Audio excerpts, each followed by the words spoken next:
तो भाई आज के स्मैकडाउन में WWE ने एक मेजर ट्विस्ट डालने की कोशिश की है। AEW का बंदा जो काफी टाइम पहले डेब्यू कर चुका था भाई, उसकी लैया लुटाने के बाद आज WWE के दिमाग में ऐसा पता नहीं क्या आया कि लाओ सोचा चलो आज को थोड़ा काम दे ही देते हैं। तो हुआ यूं कि भाई एक सेगमेंट होस्ट हो रहा था जहां पर कोडी रोड्स खुद लेबर बनकर टेबल चेयर लगा रहे हैं भाई रिंग में। मतलब basically WWE contract sign event कराना चाहती थी जहां पर कोडी रोड्स होंगे, गुंथर होंगे और निक एल्डिस होंगे। लेकिन उस बीच में ऐसा क्या बवाल कट गया भाई कि ये सेरेमनी क्लोज करके और एक 1-on-1 नंबर 1 कंटेंडर मैच की फाइट होनी पड़ी। वो भी किसके बीच? AEW के पुराने सुपरस्टार के बीच। और उस मेन इवेंट के मैच में भाई कोडी रोड्स ने अपना जलवा बिखेर दिया। इतने हफ्तों से लात खाते हुए आ रहे कोडी रोड्स का आखिर बदला कैसे लिया गया, सब कुछ जानेंगे इस वीडियो में। तो इस वीडियो को पूरा जरूर देख लेना और कुमार पांडे यूट्यूब चैनल को सब्सक्राइब मार देना। भाई शो स्टार्ट होने के 30 मिनट बाद कोडी रोड्स रिंग में आते हैं अपना कॉन्ट्रैक्ट लेकर। मतलब आज देख के ऐसा लग रहा था कि लेबर हो तो ऐसा हो। कॉन्ट्रैक्ट भी खुद ला रहा है, आने के बाद फिर चेयर भी उठा के रिंग में रख रहा है,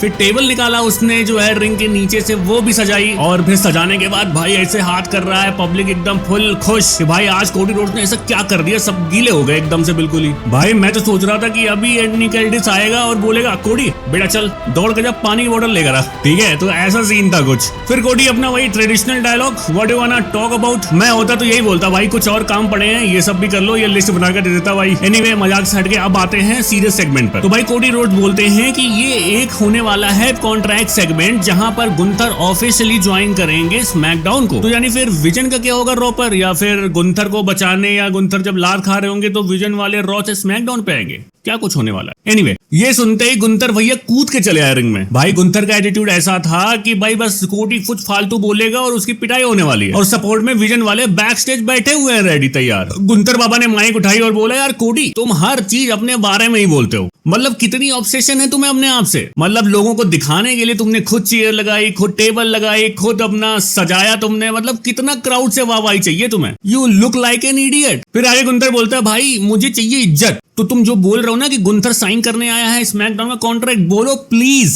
तो बोलो प्लीज गुंथर आइए और साइन कीजिए कॉन्ट्रैक्ट हमारे स्मैकडाउन का। भाई कोडी की शक्ल देख के ये फील हो रहा था कि वो भी सोच रहा होगा अबे भाई करना है तो कर, नहीं तो आगे बढ़। फिर कोडी भाई पलटवार करता है और ये चीज मुझे पसंद आई। तो कोडी भैया अपना रोना स्टार्ट करते हैं, आई मीन बोलना। कोडी भाई याद दिलाते हैं कि कैसे तुमने मुझ पे हमेशा पीछे से अटैक किया है पॉल हेमन का यूज करके, लेकिन जब फटी हो तो आदमी ये भी बोल देता है कि भाई तू टाइटल शॉट डिजर्व ही नहीं करता। ये हमेशा वही बंदा बोलता है दोस्तों जिसकी फटी होती है कि भाई ये लपेट देगा मेरे को। वैसे ही जॉन सीना को लपेटा गया है, और कौन था, एजे स्टाइल्स भी लपेटे गए हैं, अपना गोल्डबर्ग भी लपेटे गए हैं। तो क्या पता कोडी रोड्स का नंबर ना लग जाए। तो जब भी कोई डरा हुआ होता है ना भाई तो यही कहता है। अब इन दोनों की कन्वर्सेशन बढ़िया चल रही थी, फुल मजा आ रहा था। तब तक आते हमारे AEW वाले रॉय स्कीज यानी पावर हाउस हॉप्स। भाई एकदम सीना चौड़ा करके ऐसा लग रहा है कि चर्बी पूरी तरीके से बाहर निकल रही है। भाई बाहर निकलता है और एक मिनट के लिए मैंने सोचा कि आखिर क्यों, क्या जरूरत है इसकी। अभी तक WWE वाले इसको मौका नहीं दे रहे थे, अब इन दो बड़े सुपरस्टार के बीच में इसको डाल दिया है। तभी मेरे दिमाग में ख्याल आया कि लग रहा है आज कोडी की पिटाई नहीं होगी, यानी कि कोडी की जगह आज रॉयस कीज पे ले जाएंगे। आगे देखते क्या होता है। तो भाई कीज आता है और बोलता है अरे अगर गुंथर नहीं कर रहा भाई तो मैं कर देता हूँ साइन, मुझसे करवा लो, मैं तो खाली बैठा हूँ, WWE वाले कुछ काम नहीं दे रहे मुझे। फिर गुंथर जैसे सुनता भाई जल्दी जल्दी साइन करने लगता है। तब तक आता है रॉयस कीज पेन पकड़ के खींच लेता है, कह रहा है रुको यार इतनी भी क्या जल्दी है। और भाई दोनों ऐसे लड़ रहे हैं जैसे आखिरी पेन है, बस इसके बाद तो पेन मिलेगी ही नहीं। तो भाई अब आते हैं सबके पापा यानी निक एल्डिस, और आते ही भाई फुल घुमा देते हैं एक match, number 1 contender match Royce keys versus Gunther.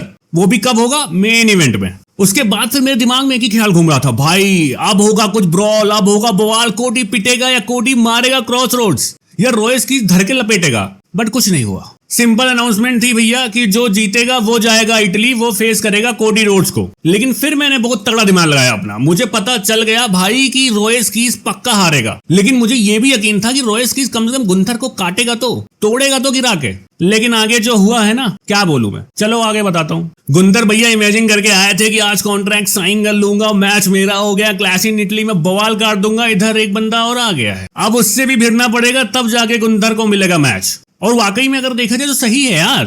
मतलब ऐसे कैसे तुम पीछे से आए, हमला कर दिया, तुमने चैलेंज कर दिया, तुम्हें मैच मिल गया, यानी कि मतलब क्या है, मजाक चल रहा है। कम से कम क्वालिफायर मैच करवाओ, थोड़ा ऑडियंस का टाइम वेस्ट करो, स्मैकडाउन की रेटिंग और गिराओ, तभी तो मजा आएगा। चलो जैसे तैसे तो ये सेगमेंट खत्म हो गया भाई। अब आते हैं मेन इवेंट पे जहां पर इन दोनों का मैच होता है। तो जब मैं नेटफ्लिक्स पे ये मैच देख रहा था तो सबसे पहला काम मैंने ये किया कि मैच स्टार्ट होते ही 50% आगे बढ़ाया, क्योंकि मैच खत्म हो चुका था भाई। हद हो गई यार, लाइव में कैसे आगे बढ़ा दूंगा मैं। अब बचे लास्ट के 3 मिनट, तो मैंने कहा अब ये देखने वाला मैच है। फिर मैच देखने स्टार्ट किया मैंने। सोलो सिकोवा रिंग कॉर्नर पे आ गए थे। आउट ऑफ नोवेयर जहां कैमरा लगा होता है बंदा वहीं आ जाता है। रॉयस्कीज को भाई तू जीतेगा, तू जीत ले, फुल चीयर अप कर रहे थे सोलो सिकोवा। अब उसका क्या दिमाग चल रहा है उसका तो भैया नहीं पता मुझे। और सच बताऊं तो रॉयस्कीज ने लास्ट के 3 मिनट में मुझे सरप्राइज कर दिया भाई। सुप्लेक्स मार रहा है गुंथर को और हवा में उड़ाया जा रहा है। एक टाइम पे ऐसा लगा कि बस रॉयस्कीज जीतने वाला है, लेकिन वही छोटी बुद्धि मेरी बोल रही थी कि भाई कहीं ना कहीं WWE थोड़ा सा ऊपर दिखाएगी, फिर धड़ाम से नीचे गिराएगी और क्लीन बोल्ड। लेकिन भाई WWE बहुत समझदार निकली,